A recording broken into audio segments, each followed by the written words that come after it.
Hello sa itong mga pangka. It's another day. It's another grind with Manang Bigay. So, maunit itong pamahaw na. Ako yung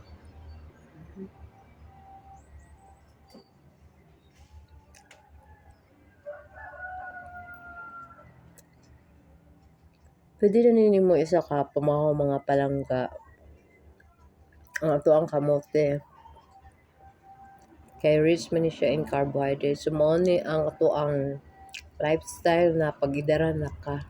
Dapat mabinantayon gud ta sa atong gikaon kay appeal sa epekto sa menopausal stage may or menopause ang pagtaas sa level sa atong cholesterol mo na mga palangga.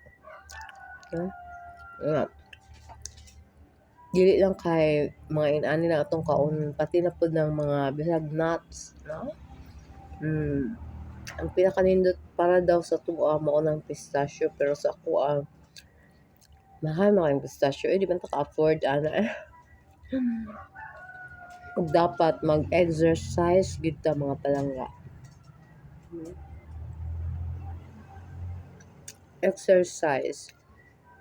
Katong doctor nga kang gina-follow, dili siya nag-recommend og hormone replacement therapy mga palangga. Ang iyang gina-recommend nga inomon nato angay sa tuwa mao na